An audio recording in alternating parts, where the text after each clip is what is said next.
Good morning. Good morning. I'm Reverend Dr. Malcolm T. Bird, president of New Conversation on Race and Ethnicity Incorporated, better known as NewCORE. Welcome to a special series of brief mayoral candidate conversations concerning their lived experiences and understanding about race and how such understanding will inform their leadership if elected as mayor of Philadelphia. This invitation was extended to all of the remaining mayoral candidates to have a recorded individual conversation with the leadership of NewCORE.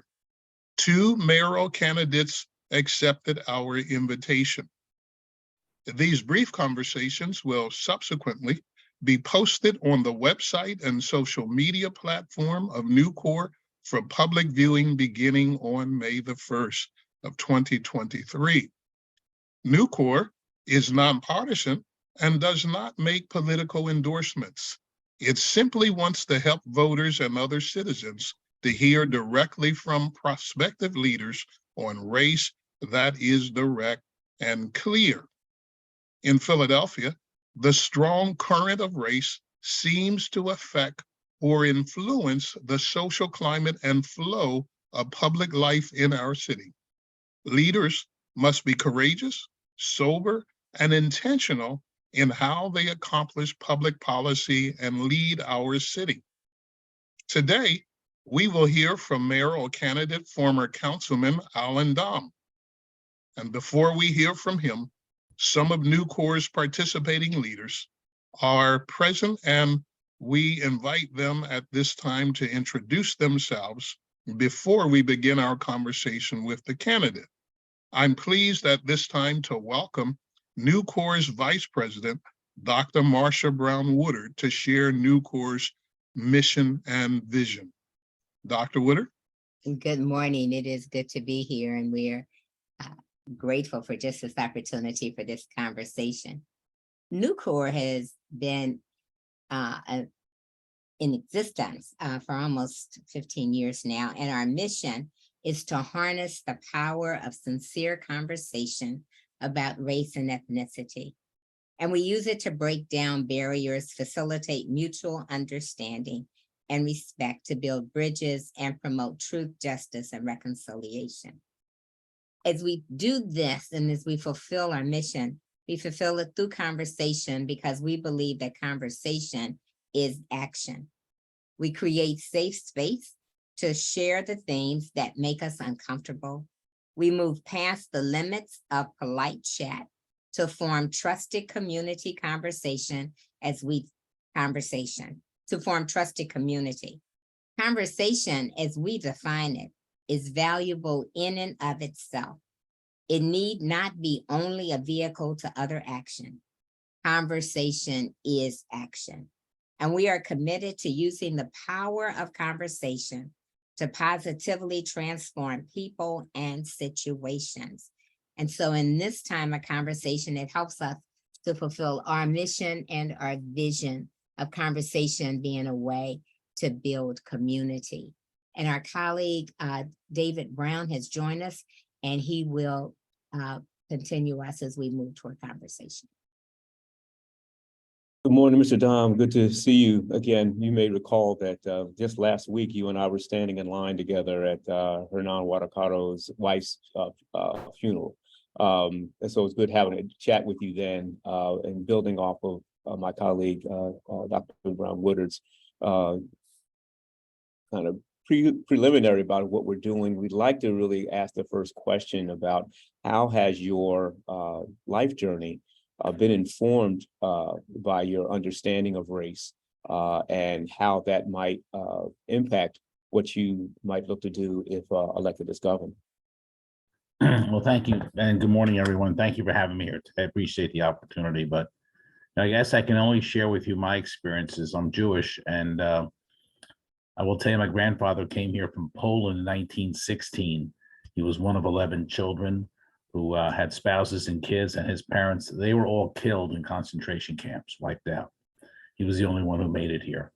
And I can tell you, when I was growing up in a modest apartment building, with my parents and my older brother when I was 12 years old. My mother complained we had no hot water for 2 weeks. She calls the landlord, hangs up on her on a Sunday, calls the mayor the next day. We get hot water. But a week later, of the 49 apartments in the building, we got an eviction notice to move in 30 days. And so did the only other 2 families in the building that were Jewish. They evicted all 3 Jewish families because of my mother complained. And we had to move in 30 days. So I know what that's like. I haven't publicized this, but 2.5 months ago, I got a call from the Philadelphia Police Department stating that a Montgomery County person was basically trying to kill me, a death threat. And they researched it and found out the guy had a lot of mental illness. So that's my experiences. I will share with you that I come from this perspective. You know, I'm running for mayor because Philadelphia has been unbelievably good to me. And my goal, I have several goals, but 2 of the goals are to take 100,000 people out of poverty. And the other is to create 100,000 good paying jobs. We have not done a good job basically in creating good paying jobs in the city. And I can talk more about that if you'd like. Thank you. I'm going to hand it off, and I should have also introduced myself. I'm also representing both the First United Methodist Church of Media, and let me hand it off now to my colleague, Adam Kessler, who has a question to tease out more of your conversation in that regard. Sure. Yes, hi, Allan. We've probably met before. I'm the past director of the Jewish Community Relations Council in Philadelphia, and I've seen you at a number of events with DJOP and other places. As you well know, and as you referred to problems of perception of rising anti-Semitism, the sense of intolerance that exists in many communities. The Asian community is seeing huge increases in anti-Asian hate. The African-American community, it's obviously prominent in the news, and other communities. And I think that your experience would inform your position as mayor. And what, maybe you could speak a little bit about what it is that you would do to address these kinds of tensions specifically. You referenced it very quickly, but I want to give you a few minutes to talk about that. Clearly at a moment when tensions seem to be higher than they've been in some time. Yeah. Look, I think I'm the only candidate who's actually proposed to increase funding for programs to fight hate crimes. As part of my community safety paper. And I did that because I think that's very important. There can be no hate. I mean, there will always be hate. Let me rephrase that. There will always be hate, but we have to stand up to it. And, an act of hate against anyone is an act against all of us. And we have to stand up together on that, whether it's in the Muslim community or in the Jewish community or in the Asian community or in any of the communities, the Black community or brown, it doesn't matter. We have to stand together because one act is an attack on all of us. And that's how I feel. I mean, I can't tell you, I cannot believe that my grandfather's whole family was wiped out. 11 brothers and sisters, their spouses, their kids, his parents, a whole family wiped out, 40, 50 people wiped out. And when you think of it, like, how could that have happened? And it's not that long ago. And we're not talking 100 years ago here. We're talking back in the 1930s and 40s. So I have a pretty strong tolerance, but I will not stand for any hate, any anti-Semitism, any hatred of any Philadelphian. I will stand up to them. I wanted to invite, I'm sorry, Brother Malcolm, go right ahead. Mr. Domb, I wanted to press you just a little more because out of our experiences sometimes comes a perspective that informs us in making the kinds of decisions that address those kinds of issues. So how, understanding, again, your lived experience, do you envision policy and practice that not only is intolerant, but is proactive in promoting respect and civility, community, and relationship in this great city of ours. Right. Well, first of all, hopefully if I'm elected mayor, I will have a diverse team on my staff and appointments throughout the administration. And I believe in getting the best, the brightest, and the most diverse. And I'm also the type of leader that includes people. I'll give you some quick examples. I know that as the mayor, in many ways, you're not the smartest person in the room. You're responsible to make the decisions, but it's good to reach out to others, including your group, CORE, and others, NewCORE, and to help and get ideas. And I'm not afraid to do that. And that's one of my best, I think, skill sets, is knowing that there are a lot smarter people outside. And I'll give you a quick example. The violence that occurred in the city, that was occurring. I saw it back in August of 2020, that our council president, Darrell Clark, and 2 or 3 council members went to Chester, PA. I don't know if you remember this, to talk to Chester in August about the crime and how they were solving it. What I did not see was the mayor, the DA, or the police commissioner.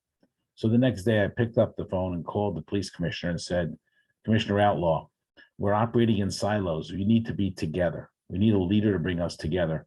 How about if I organize all law enforcement, not at City Hall, but outside of City Hall, so it's not under the radar and it's not political, to bring everyone together? She said, I would love that. I said, who should you call next? She said, call the DA and the U.S. Attorney. I did that. And then the U.S. Attorney said, call FBI, call ATF, and call the Attorney General's office. And U.S. Attorney helped me. All of them met, all 6. I had 8 or 9 meetings. No one knew about it. It was under the radar. I actually invited the mayor, but he didn't respond a few times. But I did that to bring people together. And I share that with you because that's what's needed as a leader, whether it's in any category of the city, including in the, not just law enforcement, including in almost every aspect, bringing the best and brightest to the table to solve the problem. Mr. Domb, if I could follow up on that question, I think that you perfectly illustrated some of the challenges in terms of sometimes inaction and sometimes a history of being intractable. And the fact that you picked up the phone and called people together, clearly some of these issues are longstanding, lots of history. You've had an opportunity to work in both industry as in government. Can you talk a little bit about why and how you see some of these long time tensions that frankly just get in the way of getting things done, particularly as it relates to various ethnicities and histories of those ethnicities of not working together? Thank you for that question. Here's the problem. I will say this: almost everyone in politics has 2 goals: to get elected and to get reelected, as Abraham Lincoln said. Okay, I'm being very blunt about this. My goal are for the outcomes of the city. I don't need any credit. I don't have the ego for it. I just want the outcomes to occur. So I'll give you some examples along that line. This is just one example. When I was in 2015, before I was running for office, Governor Rendell was supporting me at that time. I still think I'd be a great candidate for mayor, even though he did not endorse me. Said to me, Allan, the best thing you could do is do all the work and give out the credit. And that's how things can occur really well in city government. So my goal is to find solutions. And that's what I've done my whole life. I've been a leader and found solutions to problems. That's what we do. And so that's what I would do in government, which I've done in government. I'll give you an example. Wage tax bill I passed. We did the research. We didn't get great media coverage on this, but we did the research that showed out of the top 50 cities in the United States, Philadelphia was taxing lower income people the highest. We were taxing them at 18.1%. All the other cities, New York, Chicago, Phoenix, and LA, were taxing people, I'm talking making less than 32,000, between 10 and 14. We're taxing them at 18.1. And then we wonder why people are in poverty. So I passed a bill called the wage tax bill. It was the city wage tax that was driving that figure, that reimburses 60,000 families, 200,000 people, $800 to $1,000 a year. It was like, many people called it the most progressive bill that would help people. And so I'm sharing that with you because those are some examples of, I think, how you can, A, bring people together, but also get out the right benefits. Dr. Marsha Brown Woodard, would you like to follow up?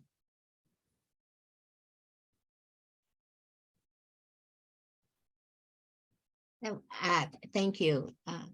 And appreciative of that response and definitely the way in which you're talking about solutions.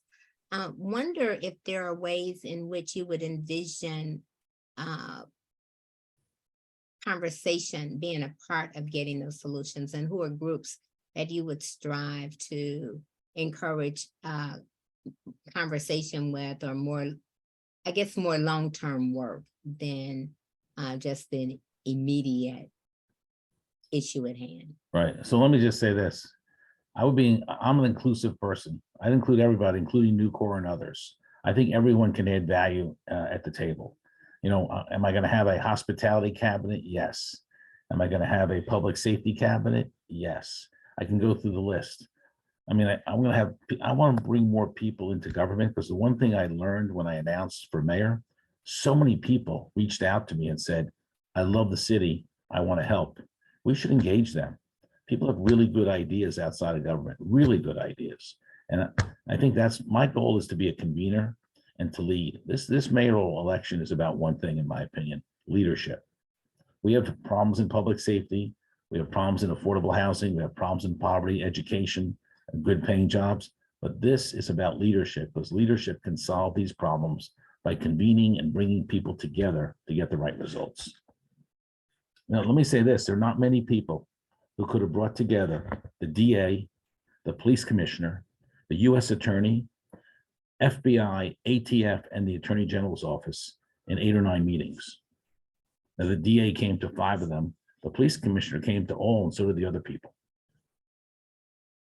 Thank you. Mr. Domb, on behalf of, By the way, you can call me Allan. It's okay. all right, Allan, thank you on behalf of the NewCORE, our chairman, Reverend Stephen Lawrence, and of course, our leadership represented on the panel today. As we wrap this conversation up, one of the interests that NewCORE has is that there is the kind of leadership, proactive leadership, available to our city that's willing and prepared to take head on the issues and the tensions associated with race and ethnicity by perhaps convening a mayor's conversation on race. We think it requires tremendous courage, of course, and risk-taking, but extraordinary work can be accomplished. What's your thought about that? I'm happy to do that. I don't think it requires courage or anything. I think it should be done. I will give you my commitment now. I think that should be done. There's no reason not to do that.